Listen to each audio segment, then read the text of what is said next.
নানামুখী challenge সত্ত্বেও আসছে অর্থবছরে মূল্যস্ফীতি 7% নামিয়ে আনার লক্ষ্য অন্তর্বর্তী সরকারের, যেখানে প্রবৃদ্ধির হারের লক্ষ্যমাত্রা ঠিক করা হতে পারে 5.5%। সব মিলিয়ে বাজেটের আকার হতে পারে 8.5 লাখ কোটি টাকা। এরই মধ্যে নতুন অর্থ বছরের বাজেট তৈরির কাজ শুরু করেছে অর্থ মন্ত্রণালয়।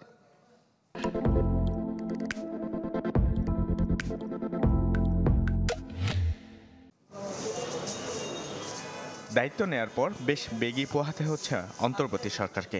আর্থিক খাতের সংস্কারে নানা উদ্যোগ দেখাচ্ছে আশার আলো, তবে মূল্যস্ফীতি এখনও লাগামহীন। সমানতালে ভোগাচ্ছে ডলার সংকট ও রাজস্ব আয়ের পাল্লা ভারী না হলেও ঠিকই আছে সরকারের ব্যয়ের চাপ।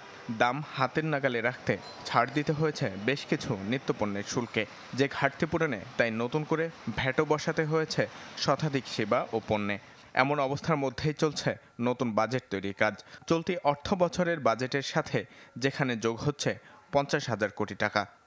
একদিকে মূল্যস্ফীতির চাপ, অন্যদিকে অতিরিক্ত রাজস্বের চাপ, এগুলোই কিন্তু জনজীবনকে বিপর্যস্ত করবে, পুরো ম্যাক্রো ইকোনমিক স্ট্যাবিলিটি নষ্ট করতে পারে। এই কারণে আগামী অর্থ বছরের বাজেটের আকার হয়তো 8 লাখ কোটি টাকার উপরে রাখা ঠিক হবে না। নানান চ্যালেঞ্জ থাকা সত্ত্বেও বাজেটে মূল্যস্ফীতি 7% নামিয়ে আনতে চায় সরকার, যেখানে জিডিপি প্রবৃদ্ধির লক্ষ্য 5.5%। এডিপির আকার হতে পারে 2,70,000 কোটি টাকা। আর অর্থের যোগানে গুরুত্ব দেওয়া হচ্ছে রাজস্বের যোগান বাড়াতে। নজর রয়েছে দেশি বিদেশি ঋণের দিকেও। অনেক সমস্যা রয়ে গেছে, সেইটাকে এখন সামাল দিয়ে অন্তর্বর্তীকালীন সরকার সেটা চেষ্টা করছেন যে সামনের দিকে কিভাবে আমরা এগিয়ে যেতে পারি।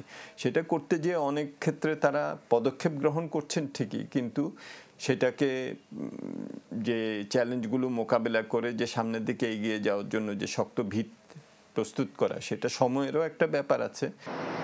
রাষ্ট্রপতির অধ্যাদেশের মাধ্যমে নতুন বাজেট ঘোষণা করা হবে আসছে জুনের প্রথম সপ্তাহে। ইমদাদ হক, চ্যানেল 24, ঢাকা।